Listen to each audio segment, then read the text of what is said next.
My gosh, Shuuji went off and sparkle Kidou with Nyaan cheating on Machu. I like the innuendos you could draw from episode 5 of GQuuuuuuX. It's just like this whole like setup of Shuuji cheating, and Shuji's over here like, oh, that felt good. Like he just doesn't care who he sparkle Kidou's with. But for Machu, it's a big deal. But no, overall, episode 5 of GQuuuuuX was a really solid episode. But I did want to talk about last week first. Before I get into episode 5, I did want to talk about how absolutely bonkers this last week was surrounding GQuuuuuX. And the idea that, yes, it seems like the internet as a whole is furious that Shiiko died. Like, there was so much fan art of Shiiko. Like, the production team has to be kicking themselves in the butt right now. They have to be so angry they killed her off because the fandom that built around her was insane. Now, the question mark is, would she have as much fandom around her if she didn't die? I think she would, because I think the amount of love that people have for Take's art, which, yes, Katanagatari, Pokemon, all those series, people love the art around this character designer. And Shiiko was the most Take designed ever. Like, I adore Katanagatari. And so that was one of the original appeals that I had for the series. And her design was so, it oozed it. It has that whole kind of like the upper eyelash or eyelid, and then just pretty much a circle. That's like one of the staples of their art. And so to have this character who was the most, I think, of the entire cast, I mean, Machi's kind of close, Nyaan is kind of close, but no, it's Shiiko. But people were just devastated. People were devastated. So I almost wonder, like, they should have killed off Shuuji and just have her be a part of the show. Just keep her in the show. But yeah, I kind of feel like that was sort of a missed opportunity. They probably should have kept her around just on the side. Again, like, have a realization for her, but have her kind of stick around. Like, just have her be a character that's constantly trying to, you know, look into them or something like that. Either way, that aside, episode 5. Besides the massive amount of fan art and, yeah, it's very spicy fan art made for her that I appreciate. As that aside, episode 5, I really did like this episode around really Machu. Now, there's a frustration side that I have for this character and an appreciation I have for this character. Yes, as kind of expected, it doesn't seem like she cares too much about the fact that Shuuji just killed somebody. It does seem like that's a brief moment in her mind. But again, it kind of goes to what she said in the previous episode, this idea of sort of having that determination. She's just kind of more wondering about the mental state of Shuuji and how he was able to do that, and it doesn't seem like it bothers him. But it doesn't seem like she's upset or scared about it. It doesn't seem to affect her personally. She's more concerned about Shuuji. And that sort of is displayed in the opening sequence where you do have everybody's kind of going, man, she must be kind of in trouble right now. Like, she's probably in a bad state because this is her first time experiencing death. It's something that will eventually happen. She will experience it if she keeps doing this. But yeah, how's she feeling? And as they're concerned, it seems like Anki comes in there and says like, oh, you guys don't know what she's going through. And she just goes out there and just basically says, hey, you like that Shuuji guy? You should go after him. Like, she's more seeing exactly what it seems like Machu's experiencing. She's just concerned for Shuuji. And so she's basically just telling Machu, you like Shuuji, go after him. I know you doki for him. Don't worry about the whole like killing thing. Just go after him. Which just kind of opens up this episode and the idea of Machu wanting Shuuji, and then at some point having her getting chaired. Her getting chaired as Nyaan ends up having to take up the mantle, you know, pick up the Gundam and go. But yeah, I did like that at some point you do have her get captured by, well, not captured. She eventually bumps into Xavier as they're fleeing from these guys. And then at some point, Xavier pulls her into this locker, hides away in there, and he's pretty convinced it's her. And then at some point, bringing up the gland battle, and then she's watching it, and he's going, yeah, it's got to be her. But wait, the Gundam's moving, so maybe it's not her. But then she's kind of reacting weird. He does realize at some point, so he's trying to force her to kind of be stuck there until the clan battle starts to prove it. But I think he's still pretty convinced. But at some point, while he's holding her in there, at some point, he notices the pin that she has on her school uniform, which indicates which school she's going to, which this implies here, or it confirms here, that she's not only just going to a school, obviously, she's going to a upper class school. Like, they're pointing out this is a well-off class. Like, she's going somewhere that, yeah, you wouldn't see her be in clan battles. Like, this, it seems like rich girl is going to a really high-end school. Why is she clan battling? Clan battling is for people that are refugees, that are not well off. This is like that's where these people are. They're like in this one area. So it doesn't make any sense why she's going there. he's kind of concerned, like, wait, this shouldn't fit the bill. She doesn't fit that. Which, again, for us, knowing Machu's character, it seems like she is, more and more so kind of fitting the bill of somebody that's going to be a little bit more annoying in the idea that this girl has everything, but she doesn't want everything. She doesn't want this life that's comfortable, that it seems like her mother's fighting very desperately to provide for her. She sees, again, like I've said before, the guy on the cool motorcycle that rode up, and she's gonna be rebel. She's gonna join that bad boy. She get the taste of the bad boy. She doesn't want this life. She wants this life. She wants to run off with Shuuji, go to Earth, which, yes, does kind of imply in this episode they seem to have everything they need. There's 2 more battles now, 1 more battle that they'll be able to get in the spaceship and go. So that'll be interesting to kind of see them kind of just rush off, go over to where they're going, go to Earth, if they will. Because it does seem like with this episode, Challia is at least pulling in a new mobile suit, or at least it seems like his tactic in order to offset it. I'm not convinced Challia wants to stop it right now. I think everything's pointing to Challia is trying to awaken something. I think he's experimenting right now. And they've implied several times in this episode that it does seem like he's going against what they should be doing. And even one guy even mentioned the fact that, I think he might actually be behind all this. But anyways, back to Machu. That's interesting. And again, and signifying that the later part of this episode, she's not happy with this. Somebody else will sparkle Kidou with Shuuji. Again, it's setting this up. It seems like it's setting up Machu for, again, like I mentioned in the last episode, the Lala thing. And again, this seems to be solidifying more the idea of Lala being somehow connected possibly with Shuuji. And the idea that it almost seems to be paralleling the original Gundam series, that Lala, who at some point New Type reacted with Char, or Char discovered her, she New Type reacted with the main character of the original series, Amuro, and it was sort of a love rivalry that was happening. And this turned into what Char and Amuro were kind of competing all the time with, this idea of that romance. And so I can totally see this if Shuuji is sort of, again, if possibly the Gundam he's inside of possibly has Lala inside of it. It's sort of creating that same thing where Machu and Nyaan have this New Type connection with Shuuji, and then this little rivalry happens, which sucks. I know that a lot of people were kind of expecting that Nyaan and and Machu would eventually be like a Yuri couple. It seemed like from the first moments of the series, it kind of gave that feeling that, is this going to be basically a Witch of Mercury situation where we have a Yuri love? And no, doesn't seem like that's going to be the case. It seems like Machu's pretty dead set on Shuuji. I don't know. Maybe at some point Machu and Nyaan will New Type together, and then she can be like, okay, it's fine. We'll just be us 3. we'll do like a 3 thing here. Anyways, that aside, Machu being upset, I'm not feeling it. I'm not feeling Machu's character so far. Like I'm waiting for it to kind of build in something. And again, so far it just feels like overprivileged kid, sort of being in with this other crowd, and then at some point being a little bit selfish. She does seem like a selfish child, and I'm hoping that it executes on something for her character, does something really good with her character. Time will see. I know that it seems like they're cooking up something. I'm going to just trust that they're cooking something with her character. Let's talk about Challia. Challia was a very interesting this episode, and he's been pretty much the character that I've been most interested in this entire series, kind of more getting in the idea of what he's doing. And I think with this episode, it is sort of confirming my expectation here that Challia is just letting stuff happen.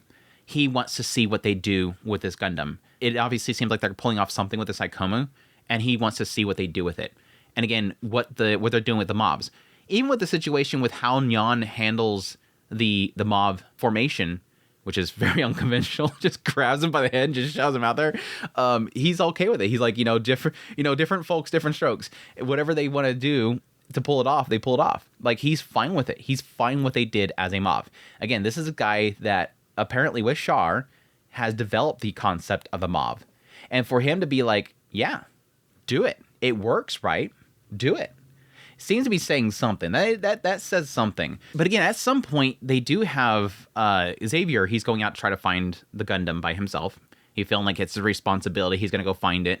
At some point, he bumps into somebody who says that, yes, Challia thinks that Challia might have been responsible for his mobile suit being stolen. Like, they're putting the blame on him, that it was his fault. Which is odd, because, I mean, again, Xavier sitting right next to this dude literally is like, yeah, that was me. I got out of the stupid thing and somebody jumped into it. I'm responsible. But he doesn't do that. He's saying the responsibility for the theft of your mobile suit is his fault. It's Challia's fault. Now, again, he's saying what Challia believes. It's not like him saying something to refute it's going to change that. But either way, this guy is saying don't trust Challia, that Challia is doing something. And again, I think he's right. I think Challia is doing something here. He's allowing this stuff to happen. Even at the later parts of the episode, they're like, we have to do something. We can't keep letting this Gundam be out there. We can't keep letting them have this thing. We got to do something to stop it. We got to pull somebody in here. To which his response is to bring in a Kekoroga, which is another type of mobile suit. So he's just wanting to bring something in, which is fine and everything, but I almost wonder if he's not responding to them saying, yeah, you're right, we have to put a stop to this. He's just saying, we got to pull something in. And I wonder if he's only pulling something in for the sake of just continuing his test that he's doing. I really think he's trying to trigger something. And again, I wonder if it is going to go into the idea of my theory on, yes, Char, again, Lala, being inside of these mobile suits, inside these Gundams, and he's trying to awaken something, pull something out. He feels something there. I don't know. We'll see. We'll see. I'm going with some crazy theories for Challia, and possibly overthinking it. But anyways, the rest of the episode, pretty solid. I like these little moments with Amate and Nyaan kind of just walking around the city with some of the shots from the PV that I absolutely loved. Like, I just love these kind of establishment shots, very beautiful shots of them just going to the laundry place, just chilling together, walking on the, the railing, washing their outfits, going off to the duels themselves. It was all some really cool shots there. I really like it. Going off to see Shuuji. Get a little bit of the fact that Shuuji is painting all these paintings of the new type reaction, the sparkle Kiras, they keep calling it. And then, yes, at some point, just kind of chilling there, and then he's having an obvious fever. They're talking about how they get their ship here soon. They got 2 more matches to go. And he's like, oh man, this is really, really nice. I like this. Yeah, talking about the sparkle Kira specifically, Nyan's mentioning that it must take a lot of money and effort to paint all this stuff. Why bother doing it when they're just painting over it? He points out the fact that, yes, Machu knows what he's doing. That, yeah, it seems like this is a reaction. They're wondering if it's possibly to show somebody, that they want somebody to see it. And she's just pointing out that it's just a feeling that she really liked. That when she's out there, it feels like the universe itself is reacting to her. Which Shuuji says the Gundam itself says it should do that. That the universe itself should respond. And this is kind of interesting because, yes, after this whole thing, yeah, they all... they let it on the Gundam. Just take off the clothes and they lay down on the Gundam. I like how that, like, Machu feels like, oh no, I have to do it too, because that's might be what Shuuji expects. Like, I can't let Nyaan one-up me. It's just this dorky little competition they're having there to kind of lay down on it. But yes, after Machu gets caught and Nyan's like, we got to do this because otherwise we're going to lose, she jumps into the thing, gets out there. I like how Nyan's out there. Initially, she's getting her butt kicked because they decide they're going to go right after her. She's getting her butt kicked. At some point, she's like, F it.